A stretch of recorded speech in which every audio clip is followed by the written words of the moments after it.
విద్యుత్ రంగం కూడా అంత ముఖ్యమనే పరిస్థితి ఇప్పుడు మన దేశానికి ప్రపంచానికి వచ్చింది.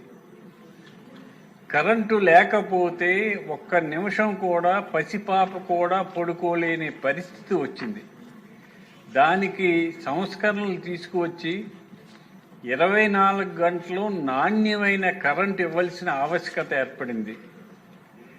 గత ప్రభుత్వం 9 సార్లు విద్యుత్ ఛార్జీలు పెంచి ప్రజల మీద భారం వేపి కటింగులు పెట్టి నానా ఇబ్బందులు పెట్టింది.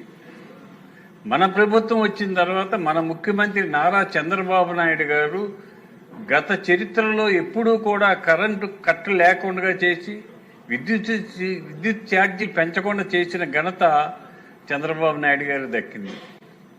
ఇప్పుడు మా నియోజకవర్గము మన జిల్లాలో విద్యుత్ చాలా ముఖ్యమైంది.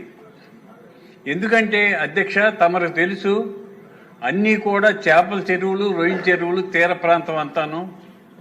ఒక్క నిమిషం కరెంట్ ఆగితే ఆ చెరువులో ఉన్న రొయ్యలు చచ్చిపోతాయి. ఒక్క నిమిషం కరెంట్ ఆగితే అంటే నాణ్యమైన కరెంటు 24 గంటలు ఇవ్వాల్సిన ఆవశ్యకత ఏర్పడింది. మన ముఖ్యమంత్రి గారు మొన్ననే రూపాయన్నర చేశారు. అది చాలా సంతోషకరమైన విషయం. ఆ రూపాయన్నర చేసింది అన్ని రైతులకి, అన్ని రకాల రైతులకి కూడా ఉండేటట్లుగా ఏర్పాటు చేయాలి. ఎందుకంటే ఒక రైతు 100 ఎకరాలు లీజు తీసుకుని కల్చర్ చేస్తాడు.